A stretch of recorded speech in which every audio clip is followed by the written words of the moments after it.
And thank you, everyone. I'm Yuge. I'm a third-year DPhil in Geography and the Environment at Oxford. It is a great honor of me to be here and to share with you our stories being a Chinese student at Oxford. I would like to first of all represent all of the COSF scholars to Mr. and Mrs. Pearson for organizing this wonderful luncheon, and for all the donors, supporters, and friends of COSF for your generous support since as early as 1992. And of course, I would like to thank Susan for your support and care for all of us in those years. When Susan asked me to give a speech for this luncheon, I was still in India, and I had been away in India and China for my fieldwork for more than 10 months. Being away from Oxford for a long time, I was a bit worried if my taste still matches speakers' the audience expectations here. So I consulted Susan about what shall I speak about. And Susan told me that we will be more than interested in knowing your growing up stories and your plan for the future. So today I'm going to talk about my growing up. And I talk about growing up, not only mine, but the young scholars, young Chinese scholars as well, and a little bit about our plan for the future. I grew up in Beijing, and I spent nearly 10 years in one single campus. 6 years as a boarding school pupil in Tsinghua High School, and 4 years as an undergraduate in Tsinghua University. However, Tsinghua campus was only the solid base of my life. It's not the entire world, of course. Unlike many of the very typical Chinese parents, my parents had very unique philosophy for education. They encouraged me to explore the world and the diversity the world offers by myself. So in 1997, when I was 10 years old, my parents and I together planned the ever first travel of mine, traveling alone. So in the summer holiday of that year, my dad saw me off at the Beijing West railway station. Embarking on the train to Nanjing City, I traveled to 6 cities in South China for 28 days on my own. Ever since then, in every holiday, when a lot of my friends were locked in home or tutorial rooms, I traveled alone around the country by myself, like a free bird. By the age of 14 in 2001, I had traveled to all of the 31 provinces in mainland China, including Xinjiang and Tibet. It was during those trips, those constant travels in my teenage years, I became interested in and concerned about China's environment and energy problems. In many places I traveled to, on the one hand, I was amazed by the magnificence of nature, and my imagination just ran wild about how this grandeur of nature had nurtured the Chinese arts throughout the history. However, on the other hand, the explosion of population and the unregulated exploitation of nature had caused a serious and even irreversible damage to the environment. Consequently, water, energy, and soil shortages became constant in many poor areas, especially in the rural areas.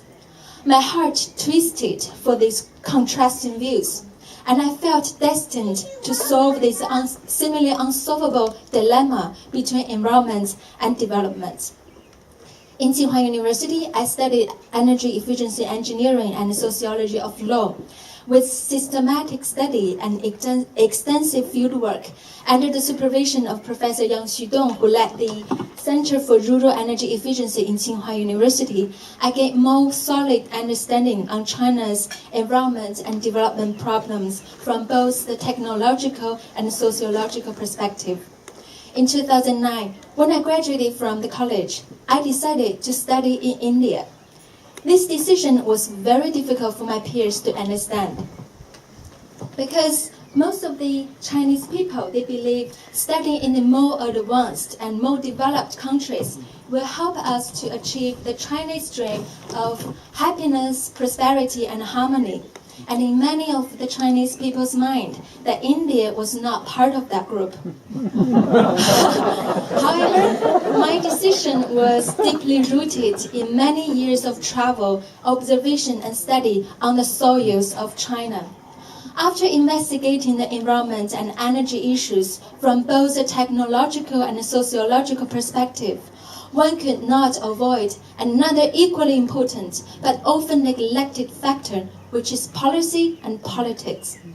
India enjoyed a lot of similarities in environment and development with China. The huge population, limited resources, rapid urbanization, and massive poor. But it exercises a different political system.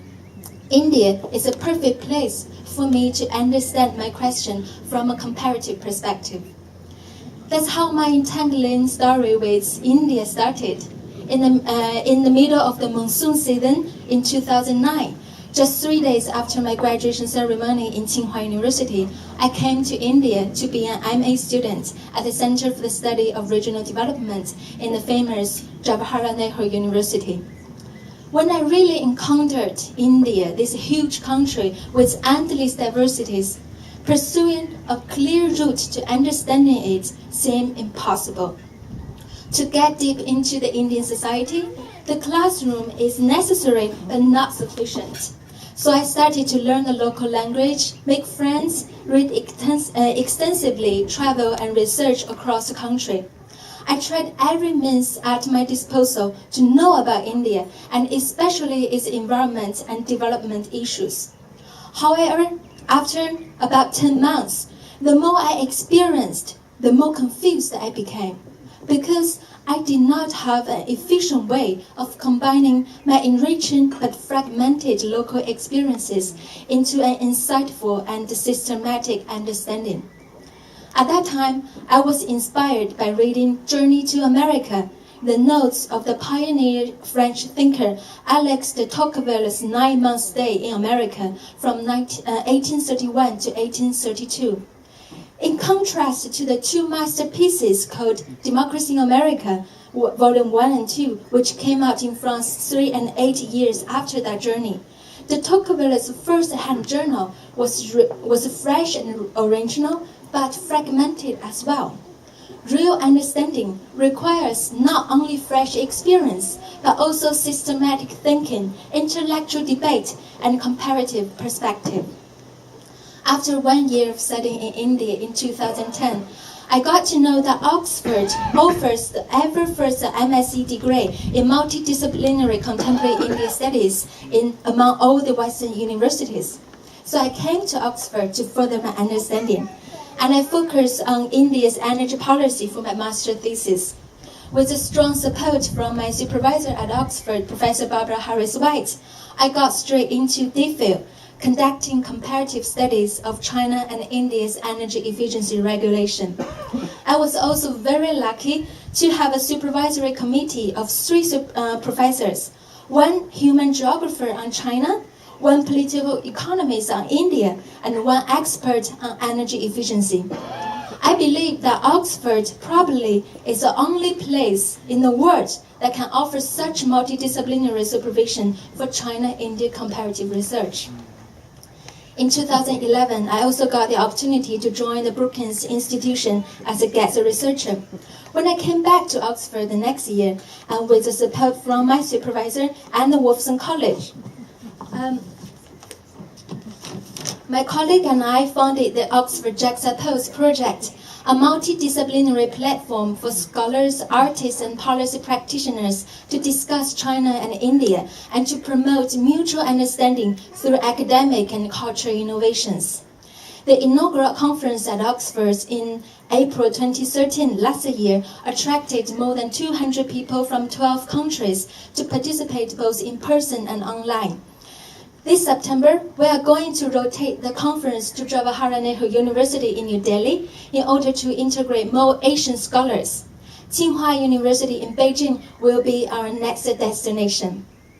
So far, you have noticed that my growing up story is full of love, tolerance, and support.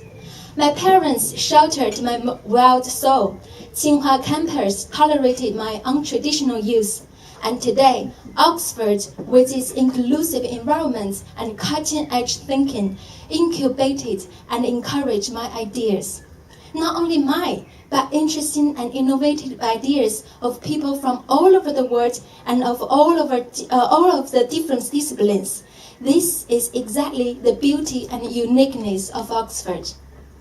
However, does growing up depend on the luck and uniqueness one acquires? To answer this question, I would like to share with you one of my favorite quotes about growing up from the Golden Notebook in 1971 by Doris Lessing, the British Nobel Literature Laureate. Growing up is, after all the understanding that one's unique and incredible experience is what everyone shares. I believe this understanding crosses generations, crosses borders, crosses disciplines, and even crosses the boundary between human and nature. Today, China is at a crossroad in front of this understanding. 30 years of rapid economic growth has put China in the center of the global stage. And also, this unique and incredible story of economic growth has also put China to the crossroad of many other crucial questions that all of the countries face.